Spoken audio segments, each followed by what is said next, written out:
wanted to remind you that when you're following God's guidance, it isn't always going to make sense. So the messages you receive aren't always going to make sense, and the actions you take aren't always going to make sense until they do.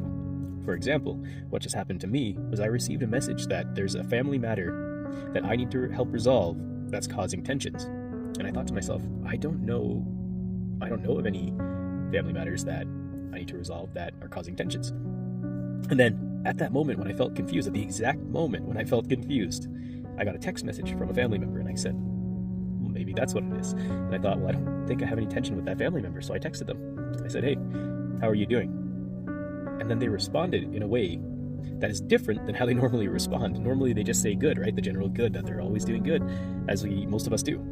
But this time they specifically stated that they feel tension on their heart, that they feel like a string or something is tied around their heart and pulling. And I said, okay, well, clearly that message makes sense now for me. So I asked them more, what's going on?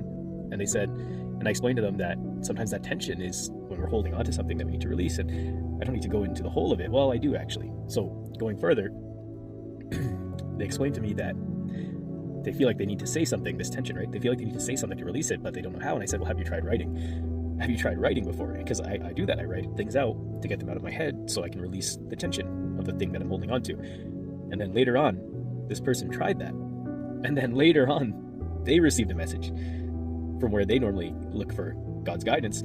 They received a message telling them that they need to start writing. I can't remember the full thing, but the entire passage was talking about how they could utilize writing to relieve stress. And this is what I wanted to remind you, is that God's guidance isn't always going to be clear until it is clear, okay? But we have to trust the process of what's going on around us. We have to trust that the next step we take isn't taking us into a hole. We have to trust that the path may be dark, but every time we take one more step, it will be lit, okay? We have to trust, and that's what faith is, right? We have to keep trusting in God's plan. When I say God's plan, this could be anything that God is trying to guide you on, anything that you're asking God for guidance for.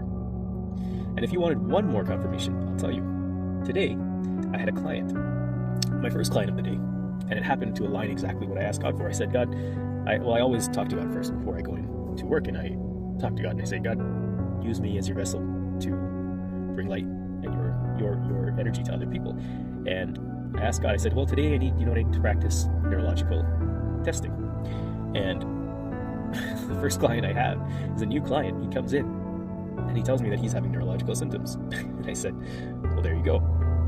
Thank you for answering my prayers, God. Thank you for answering what I ask. And when you are in alignment and you keep trusting in the plan and you keep following the guidance, everything is going to seem to just line up for you and fall into place.